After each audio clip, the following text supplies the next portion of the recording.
You know, save for a few exceptions, you take a look at the track record of Ducks coaches, and there's kind of a who's who of the coaches in the National Hockey League who have come through Anaheim to be standing behind the bench. Now, Randy Carlyle is going to be there for a while now. He got a 2-year contract extension, and all of his assistants were extended as well. So continuity, I think, a real good thing for a veteran team. All right, let's take a look and hear from his former teammate.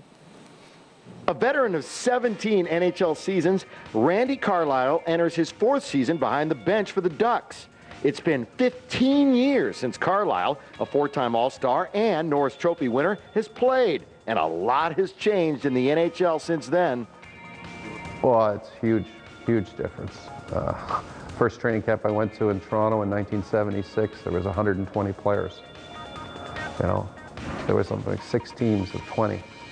And training camp was 6 weeks long, not 3 weeks long. And you went there to get in shape. And there was none of the off-ice training regimes, none of the testing that takes place. Roger Nielsen probably was one of the first coaches in the league, and we had him the next year that started to implement some of those things. But it was all done, as they say, it was done by the European influence in the game. And now you're seeing elite athletes playing hockey. Before it was hockey players were just hockey players. Now they're elite athletes playing hockey. An NHL team is full of players at every stage of their careers, and as their head coach, Carlyle must know how to push each individual's buttons.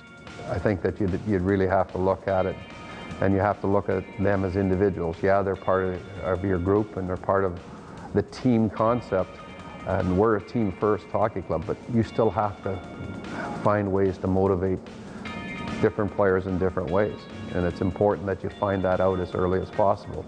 And we're going to have some new players, just for instance, Brendan Morrison. And well, how do you motivate a Brendan Morrison? I know he's a good player. I know that he's played well.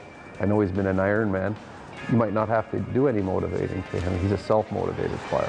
And you know, I've got experience now with Getzlaf. I've got experience with Perry. All those things are things that you're going to take and hopefully utilize at the right time.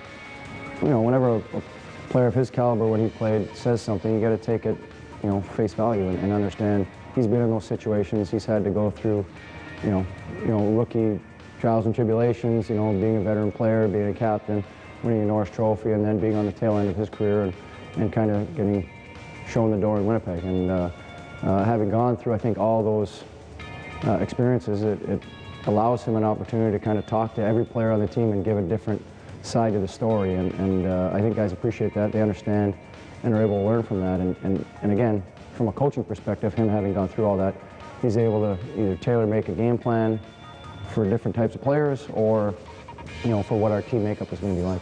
Anaheim has made 3 straight postseason appearances under Carlyle, and this offseason the Ducks rewarded their head coach's results with a 2-year contract extension, keeping him in Anaheim through the 2010-11 season. I've been fortunate enough to work here. This is my 4th year. I have some security as far as a contract. Really, that means nothing from a standpoint. We're in here to provide an entertaining brand of hockey. We're here to entertain our fans, but we're here to win hockey games. And if we can continue to sell our program and have the people that we've had, the Getzlafs, the Perrys, the Kunitzes, the Scott Niedermayers, the Chris Prongers, Jaguar, for these people to continue to buy into our program, we think we have a chance for success. And that's what it's about. You play the game to win. And it's a lot more fun winning than it is losing. Hayes, why is Randy Carlyle good for not only this team, but for this hockey market? Well, first of all, the style of game that the Ducks play, it's an aggressive forechecking team. They like to fight. I think the fans really appreciate the energy that goes into every single game in order to play that style.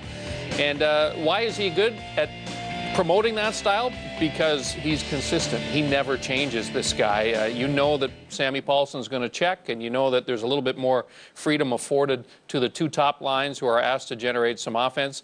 But other than that, this team will behave exactly the same way in every single game because Carlyle will not have it any other way. And you get the sense that the message has not grown old to this team yet. So they should be coming out fresh and ready to go. All right, we're going to